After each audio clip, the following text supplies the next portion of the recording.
Getting comfortable with the uncomfortable is essentially the way we move from one paradigm to another. So disruption is that void in between. I remember as a child,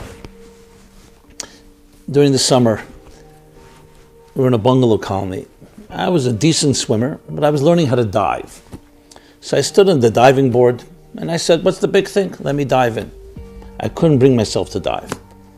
I tried, I counted down from 10 to 1, then 100 to 1. Okay, after lunch, after dinner in the morning, you start delaying. Okay, then I said, you know what? Maybe it's too high up. Let me stand at the edge of the pool. Same thing. I could not bring myself to dive. It was irrational fear. All summer passed. How many countdowns I had and all kinds of excuses. I'll do it tomorrow, next week, a new beginning. You know what, we start procrastinating and finding all kinds of answers and excuses. I remember then I said, you know what, I'll sit at the edge of the pool and I'll just dive in like that, just fall in. And even that I couldn't do. Now I know how to swim. What was the concern? In the water, I was not concerned. Standing on the ground, I'm not concerned. Why couldn't I just bring myself to just get in? Until one day, a friend of mine, who I did not like what he did, but actually it helped me, he snuck up behind me and just pushed me in. As I was doing this, he pushed me in. And you know what? I survived. And I learned how to dive. Then I dived from the edge of the pool and from the diving board.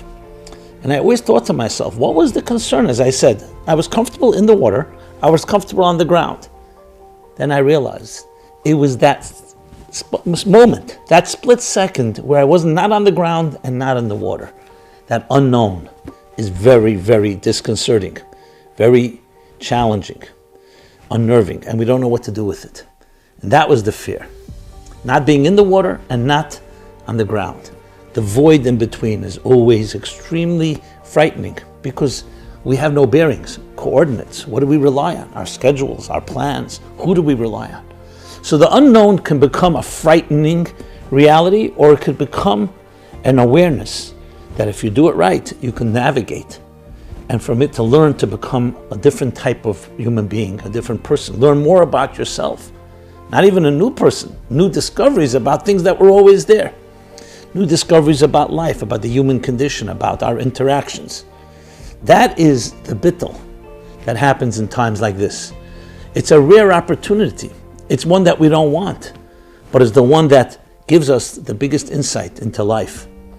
And when we embrace that, we're able to get through this void and come out on the other side more than intact, stronger than ever.